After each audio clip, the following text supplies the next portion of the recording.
Hi everybody, welcome to live sessions. Such a nice day outside. I decided we would do it outside. It's beginning of spring, I think. Maybe not quite. I don't actually know when the actual day is, but we're there.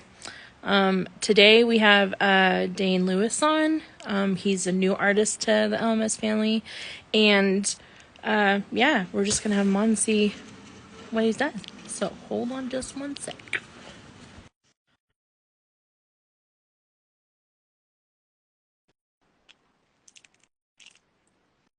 Maybe.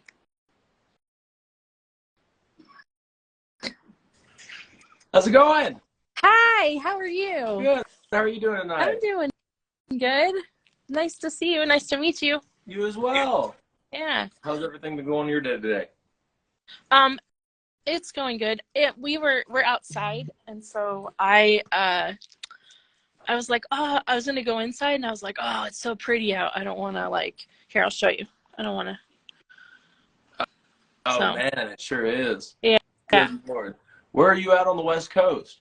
I'm in Washington, Are you in Washington? so I live on the very northeast of Washington, like in the corner almost. Okay. Very cool. Very cool. Yeah. That's awesome. We were saying 7 o'clock. I was like, all right, well, it's 9. It's 9 here in Nashville. Oh yeah. That's cool. Yep. Yeah. That's awesome though. Thank you for having me on. I appreciate it. Of course. I definitely have been looking forward to it. You have some good tunes and just like a good vibe. So I was really excited actually when Anna brought you up to me to come on. So that's pretty cool. Oh no. This happens all the time. Hold on, guys. I think it's it. No request. Hold on, guys. We have to figure out what happened here.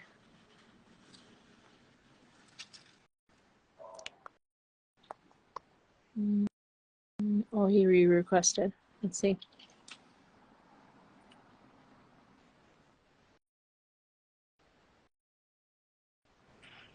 Whoops. There we go. There we go. It showed me the last 10 seconds of that right there, and it was like, oh, you're out. Thanks for joining. And I was like, oh, crap. I was just talking, and all of a sudden you were just frozen, and I'm like, oh, man. No. Thanks for having me on. He left. Yeah. No, man. It's about what happens. I'm kind of a tech nut, so it doesn't work that well for me some days. But yeah. I totally understand. Technology is never something that is totally 100% every single day. Yeah, about right. So why don't you tell us a little bit about you and how you got into music? So I'm from a town called Sergeant Bluff, Iowa. It's about 3 hours north of Kansas City in Iowa, and so about an hour north of Omaha, Nebraska. And kind of have to pinpoint it for everybody. We can tell you where you're from, but I'm from Nashville, Tennessee now. I moved here a year ago. Let's see, 3 days and a year ago. April 15th last year, I moved on tax day. And so it's been a good time to me so far out here. I've enjoyed it and met a lot of really good, awesome folks and gotten to work with some awesome people, write with some different new writers that have been kind of eye-opening on how to kind of craft a different song a different way. And man, we've been lucky and been blessed to play some awesome shows in the last year, from shows with Trace Atkins and Eddie Montgomery and Ryan Hurd, and hoping to kind of have a good stacked summer again this year. We just confirmed a show the other day, oddly enough, with Earth, Wind, and Fire, which is just kind of way off of left field. Yeah. It's this big festival that is from my hometown. It's Sioux City's the bigger town. And so Sioux City has this big festival every year called Saturday in the Park. And we're going to be playing with Earth, Wind, and Fire on the main stage on its 4th of July weekend. So it's Saturday, July 1st. So that's one of the big ones we've gotten to announce so far this year. And we're hoping to be able to announce a couple more here pretty soon. So yeah, I've seen Earth, Wind, and Fire twice in concert. So no kidding. I haven't, not so I'm really excited for it. It'll be a good one.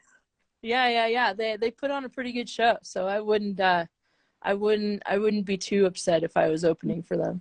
No, I'm not. But I can understand because they're 70s and you're more now. So we try to be as 70s as we can keep it, man. We try to do a lot of Skinner stuff, so that's kind of there more you our go. MO, I Skinner, mean, you could Tom Petty. reach the gap. There you Yeah, there you go. go. Yep, Yeah. and we're also playing some Warren Treaties on that day too. They just did the Oh, song with okay. Brothers Osborne. They're awesome. Blues Yeah. rock girl named Samantha Fish. She's on there too. She's really good. So it should be a big, full, fun day of music. But yeah, been here in Nashville for a year and met a lot of folks and met a lot of individuals and learned some hard lessons, learned some good lessons, and Oh, it's been a learning experience up and down. Yeah. Yeah. So what made you want to, was that kind of your goal to go to Nashville, kind of like everybody else, they kind of moved to Nashville? That's like the place to go. So I didn't really have a goal to move here. Okay. Like a lot of people do, and that's awesome because it is the place. I was hoping I could skate by and make it without doing it, just because I'm a homebody, man. I love Iowa. I love being from there. I love being from the Midwest. But it's been a pleasant surprise. I didn't probably decide to move to Nashville until about 2 years ago. Okay. 3 years ago is right. I mean, we came down here in August during the pandemic in 2020, and everything was shut down, but it was still a really cool experience. But I was kind of still trying to see what the town had to offer. And I mean, you hear everything and you see everybody that moves here and does everything. But I was trying to avoid it still. I kind of want to just be the Heartland guy and be back home towards my people. So, but alas, we did decide to move down here. Me and my guitar player live here now. My other guitar player that I've met since I moved down here, Warren, he lives in Richmond, Virginia. He's moving here in a month. And then my boys, Briar and Ben, my drummer and bass player, they live back in Iowa still, and they bounce down here whenever we need them to. So it's pretty easy. I think there's a $200 or less direct flight round trip. So it makes it pretty easy to get the band out there. That's fantastic.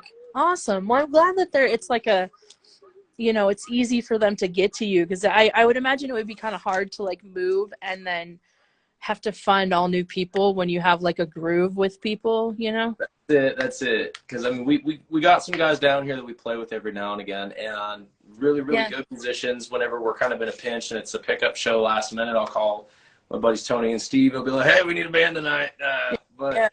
But it's awesome to have our boys whenever we can, man, and that makes it a lot better, makes it a lot more down home. And where we usually thrive at is kind of knowing how each other works. There's kind of a unspoken language you get with guys on stage for a while. Yeah, you can talk without talking, so everyone knows how to read everybody so far. So it's been good. Yeah, I mean, and I think that's what makes a really great band, is when you can do that, right? It's almost flawless, and even if somebody messes up, it's where the other person picks up, and they're like, oh, that was an off note, but nobody knows, because the other guy's like, oh, I got you, and there's like this eye thing that happens, and you're like, all right, I got you. So it's like tumbling I love monkeys, that. man. Yeah, I love it. I think it's one of the better things to be able to be in a band with that they don't tell you, is like that, like the Rolling Stones and you too, like having that longevity with those 5 people and being able to just flawlessly make it look like it happened, Yeah, so. Exactly. It's falling with style, man. That's what I tell everybody. Yeah. It's falling with style. No, it's been good to build a brand and build a sound with these guys over the years, and man, it's been a lot of fun. Love to keep doing it. So. Hold on just a sec. Oh, it's your son. Atticus is calling you. Okay. So I think that like the best thing about Nashville too is like there's such a plethora of people that like you could never go wrong having anybody that plays music there. Insane. If you want a band, go stand out on the sidewalk, go pick a guitar player off the street. Like, oh man, it is just a litany of musicians down here, which is awesome, and it keeps you on your toes too. It makes it so you can't slack, because the next guy will run you over, the next gal will run you over. Exactly. Oh yeah. And I think that's the thing that people don't tell you about, when people go there, is like, or that's the goal to be there, is that, there is such a saturation of musicians there that you have to be able to stand out somehow, and be someone that's not part of the group of musicians that go there. You have to be in that realm of like what is going to make me different from, you know, 200 other people, you know. Yeah, 2 million. It seems Yeah. like Oh somebody. yeah. I know. I I mean, mean, I'm it's being generous. no. Yeah, it's no. There is. I mean, and it's funny though. I talk with everybody about it. It is the biggest little town ever. Yeah. I mean, you know, you wind up knowing everybody. And my buddy Phil commented and said, "Hey, he sent me down here. I mean, years ago. Phil was actually a dude that worked at the guitar store. He sold me Oh, my first guitar. He commented and he's like, you got to go to Nashville. It's magic, man. It's awesome. It's great." And he's like, you got to check out this girl while you're down there, see if she can run into her anywhere. And then I was like, okay, yeah, sure, whatever. Town of a million people. I'll run into yeah. somebody. All right. First week, no kidding. Like I ran into a gal named Melissa Bongura at CRS. And I was like, hey, do you know Phil Carlin? She's like, yeah. And I was like, oh, wow. Yeah. Okay. Yeah. So, I mean, it is the biggest small town you'll ever have. And once you get in with a lot of good folks, I mean, it's kind of easy. And that's kind of the saving grace for what the music industry used to be, especially with the big, you know, technology generation. That talk to everybody constantly, but it also keeps you able to sift through any of the sharks and stuff like that. If you're a bad person, if you're an asshole, if you're a good person, whatever, word travels fast either way. So it's been awesome to just kind of see how it works. So Yeah. I mean, lucky enough, I've had so many people on the show from there that I know quite a few people there, and I've been able to kind of understand how the you know, Broadway is and how it has this plethora of just like, you know, places people play. And I personally haven't been there yet. I haven't been on Broadway. I went to Nashville, and the only place we were able to have enough time to see was the listening room. And so I went and listen, I don't even know who it was. I couldn't even tell you, but it was like 2015, so it was way back when. But I drove 7 days from Washington to Nashville, stayed one night, and then went home. Like, golly, no, I just I'll wanted pass. to say I went. Man, yeah, you really wanted to say you've been there, man. I don't know if I can do all that. But no, listening room is amazing. That's one of my favorite venues in town. They're third in Lindsley. Brooklyn Bowl's really cool. It's awesome. I think everyone kind of undercredits, you know, how many amazing venues there are for different new artists, like the Basement or anything like that. Because Broadway's awesome. Broadway's cool. For the tourists and everybody else. And it's not to be like the snobby, it's for the tourists people. Yeah. But there's so much more that this town has to offer just in that street. And a lot of people can come down here. You can check out 40 bands, but I challenge you to remember one of their names. Yeah. Is kind of the thing. So that's why we try to stay away from there as much as possible. You know, we'll go back and support musicians that we know that play down there, and we'll play down there during CMA Fest. It's fun. Yeah. And there's a lot to take in, but there is so many amazing venues like Listening Room and like so many other places that you can really hear some good original music and go hear really good singer-songwriter stuff. It challenges you to be the best at your craft. So yeah, of course. And I think, you know, as being a singer-songwriter, that's probably the best place you can be, because there's so many people that are original songwriters there, and then you're able to like, you know, depending on who you are, I guess. Also, I like co-writing. That's like my favorite thing, because I like the being able to. I'm a musician too. I don't know if you know that, but I didn't know that. That's good to hear. Yeah. And so I definitely like the co-writing. I think it's just so much fun being able to like bounce ideas and people coming up with things you wouldn't think of, and I don't know. It's just so much fun for me anyway. But that place seems like it would be like off the wall of being able to have all of that inspiration and those people being able to help you be a better songwriter. That's the biggest thing, is finding the right people to make you a better songwriter, because there's a million writers in town, there's a million artists, but it's always try to write. It's kind of like dating, you know, you want to be with somebody out of your league, you know, and you can write with a lot of, it's not to be a snob, but like, I mean, you know, I would wager somebody that just got into music a year ago, unless they are just an absolute prodigy, I probably wouldn't get as much taking away a write with them.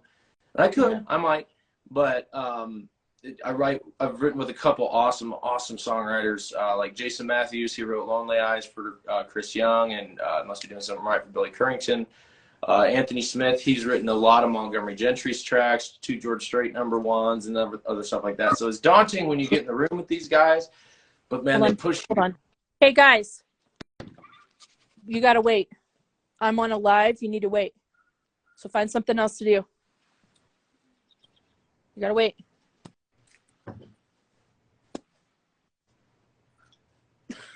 Kids. You're good. Good thing they're the kids I live with, so it's not even. That's awesome, though. Don't make the world go round. But yeah, I mean, I think it's just really cool. I would love to just go there and be able to like songwrite with people and just be able to have this like moment of what people could bring to the table, you know? It is so cool, and it's such a weird, different organic experience that not a lot of people are very familiar with. Man, it's amazing. I started writing with a friend of mine from back home. Ben Roulette is his name, and if you haven't checked out his music, he's from the Midwest. He's an awesome kind of red dirt country guy, you know? And so that was one of the first people I started co-writing with, and that dude taught me a lot about how to work in a room with another person and songwrite and bounce ideas off. So when I got down here, my feet were a little wet already, so that was good. But yeah, man, it's a trip. Just trying to, you know, you don't want to try to keep up with people or like outpace somebody, but just hold your own and learning how to do that and learn how to add to a song and serve the song rather than try to, you know, compare rap sheets on who wrote more what. So yeah. I mean, you're in the best place for it, man. There's no other place like that. Unless you came to Seattle, you know, then there you go. Then you'd be good. No, I'm a big Pearl Jam fan, man. I love Seattle. Yeah, I've been here my whole life. Like it's. Have you? Oh man. Well, I lived in Seattle most of my life. I moved away now, but yeah, I think. Let's see, I'm 40, so probably a good 25 years of my life or so I lived there. That's and maybe 30. Yeah, so yeah, it's just we were there right at the end of the big grunge movement and everything, man. That was sweet. Oh, you want to know something funny? So speaking of Pearl Jam, this, and only because you're a fan of them, I would tell you this. I was 16, and it was 1998. And we went to a Hanson concert, right? They're my favorite band. And right next door was Pearl Jam playing. And we all got let out at the same time. And it was this huge thing of like, you know, 2 completely different genres and completely different bands playing like in the same vicinity, you know? Like it was. Yeah, you got Mbop and Stay Alive, like, you know. Yeah, exactly. It was so funny. I was like, I was 16 at the time. I didn't really understand it. Like now I was like, now I look back because I have the newspaper article from it, you know, and from way back then. And I just thought it was hilarious. I was like, wow, now I'm like, I get it now. That's pretty actually entertaining that we all were, you know, all the adults are like, you know, in their 20s to 30s, and then you have the kids that are 16. Like, yeah, the little teenies. Yeah, just going to Mbop. They're like, boy, golly. Yeah, that would have been good though, man. Teen Pop stage. Yeah, the Teen Pops. Yeah, I'd have gone down one more door, but you know, that's cool. You and I would split off 100%. Yeah, we would split off, right? You go left, I'll go right. That's fine. And not that I don't like them. I do like Pearl Jam, but you know, I would definitely rather go to Hanson, you know. But everyone's yeah, got their opinion. Everyone's got their tastes. It's all taste. Exactly. Yeah. Well, let's talk about your music. I feel like, you know, you definitely have like a unique sound. So can you tell me how like you guys kind of fit it, you know, found your way with it? I'm just curious. Yeah, thank you. No, we really we're just rock kids, man. We're really into that stuff. Like I said, my guitar player is a big Alice in Chains fan. I'm Pearl Jam. You know, we were into grunge a lot. I grew up on Bob Seger and Leonard Skinner, Tom Petty. That stuff was kind of like really what shaped my love for music and that was songwriting before I knew any of the country songwriting. I wasn't raised on country at all. Yeah. And my mom liked it. She was younger. But yeah, it's kind of crazy. But I farm with my dad. And so when I was driving the tractor, because we do corn and soybeans in Iowa, when we would harvest, On Sundays, they didn't play the rock stations. They played football. So I didn't care to listen to football, so I wanted to go listen to music. So the country station was right next door. So I'd click over and then started listening to guys like Eric Church and Jason Aldean doing like muscle country type stuff. And I'm like, you know what? This ain't far off. Like, this is pretty Skinner. This is pretty Tom Petty kind of style stuff. And so I started diving into that. I was like, man, this is really cool. This song's catchy. This song's got a good hook or a good guitar solo. And yeah, it was pretty rad to finally dive into the country after a while. But man, I love it. I love a lot of guys now like Whiskey Myers and a lot of the Southern rock bands. I think there's been a big hat tip and a change in direction for a lot of that music to have a place again. You know, for all these rock country acts and stuff with all the Yellowstone, you know, fans and everything. It's kind of like a Broadway thing. It's like, oh, Yellowstone. But the music that they put on the dang show is the independent artists and stuff. And dudes like we've worked with, like Co Wetzel and all these other people that are getting a chance now because there's this independent platform for music. So we really cultivated our sound out of trying to find, you know, kind of a hodgepodge between Skinner and Bob Seger and then what everyone's doing now with country songwriting. So that's kind of where everything came from for us. Yeah. I mean, I think you guys pulled it off pretty well though, you know, Thank you. It's like a pretty well, the Lynyrd Skynyrd is kind of where I was actually thinking. It was like some of the melodies and things I felt like came from that genre. And so this guy has to have some sort of like old classic rock in here somewhere. Like, it's hard not to, when you got a Nick Weeman and you got a Warren C in your band, man. It's just like Warren C's my one guitar player from Virginia. I was talking about. Actually, he just joined. Hey, what's up, buddy? And Nick's my guitar player that doesn't have Instagram, and he's at the bar. He's so when you got those guys in your band and they're working together, man, I mean, they complement each other very well. But we get those big melodies, we get those big guitar sounds, and then we got our drummer Ben's a big ripper, our bass player Briar plays everything. He can songwrite, produce, drum, and just can't read. You know, no, that's not really joking. I'm a drummer too, and I for the life of me, like, I can't read drum either. But if I listen to it, I can play it. But it's just a running joke.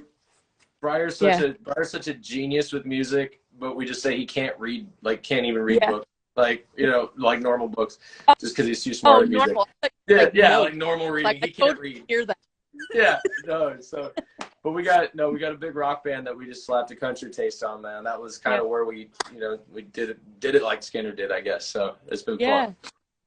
Fantastic. I love it. Like I think you guys have such a good vibe and just thank you. And I don't know. I was kind of vibing into it yesterday and just thinking about, like, you know, like this would be cool, like just to like listen on the way to, like, I don't know, like you're on a road trip somewhere or something like that. Like it's just a good vibe, you know. No, it's awesome. it's been fun, man. We that's the type of stuff we like to listen to. So we want to be the next guys that do that and leave something for the next people. So the next generation of guys. Exactly. Teach the youngins how to do it. Yeah, right. Teach all the Gen Z kids how to what music really should. Right. Well, do you want to play, or do you have anything you? Play something? Yeah, sure. Yeah. Let's see. Throw the new one out at you. We just released a song called "Bad Guy," and that song has been a fun one that I've had in my set for a couple years now. And we got a music video coming out for it May 1st. It's going to premiere on the Country Network here in Nashville, TCN. And it's a really good video that we got shot by my buddy James Slepian at Ascent Media. He killed it.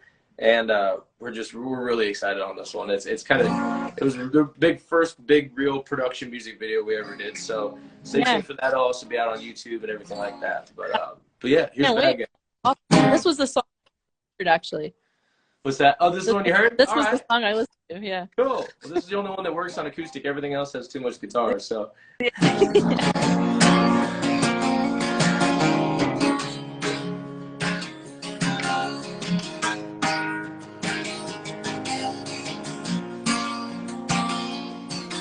It's finally fine, I was headed north again, till the home went south.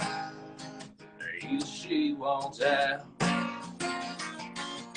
Girl, you better get my whiskey fixed. I've been trading my meals for cigarettes, and you can finally start to see how hard it is.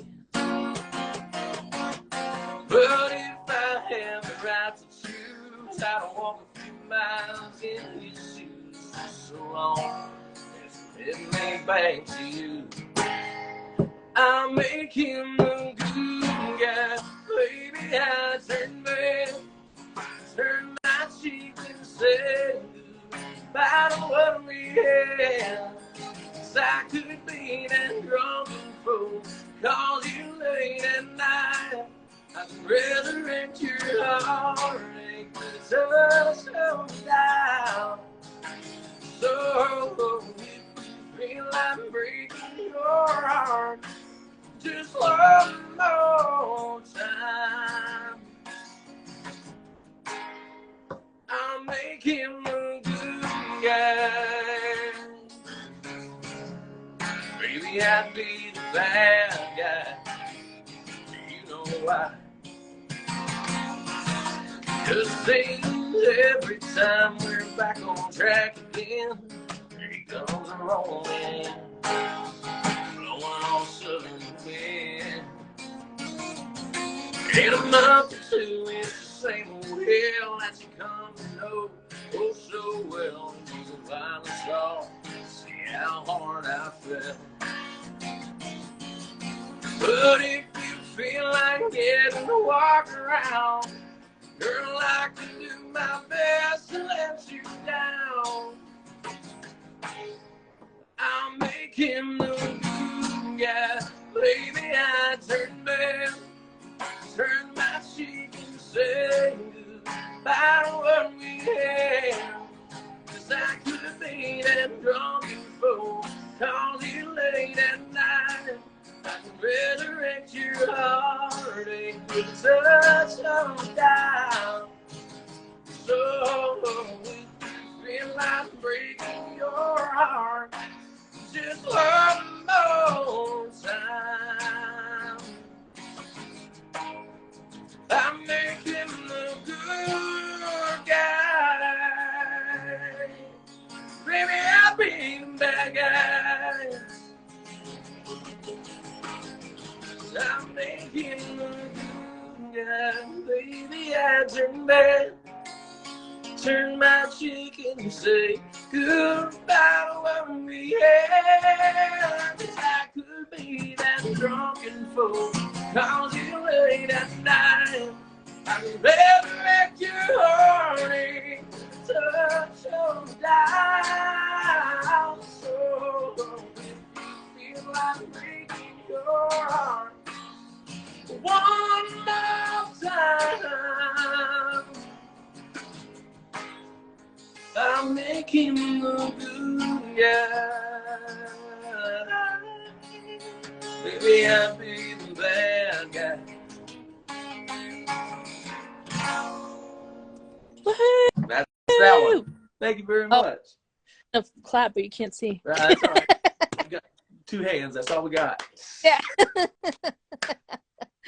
Yeah, but thank you so much. I heard the production of that, and it's fantastic. But I love the acoustic too. Like that's a really great acoustic song too. Thank you very much. I appreciate it. No, that's how they all start, man.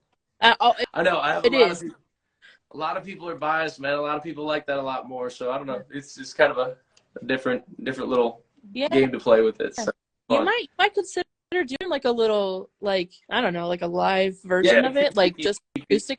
Yeah. We thought about it. We thought we'd get the band in and try to do something acoustic and down low and kind of try to film the thing. So do like a Nirvana live acoustic kind of thing. So MTV Unplugged or whatever they did. Yeah.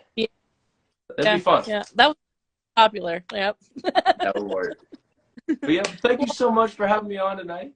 Yeah, man. Like, you're amazing. And I hope that, like, you'll come back on and play, because absolutely, you guys are fun. Like, I'm sorry we had to cut it short, but like at the same token, like I would love for you guys.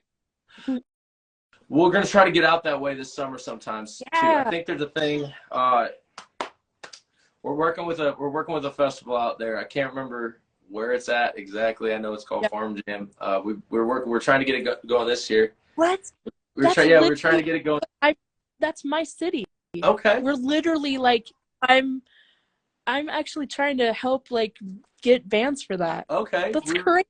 We were trying to work with somebody this year to get it done, and I don't think we were able to get the logistics figured out this year. But we got our friends at Toucan Productions in Oklahoma City do all the productions and lighting and staging for it. So they're trying to get us out there. So we're gonna try for next year. So maybe we'll see you next year in person. That'd be cool. So close. I know. Like, so close. It's got to be out your way somewhere. You can't be too far out. So that's literally like in Colville, which is like an hour from me. That's our like main.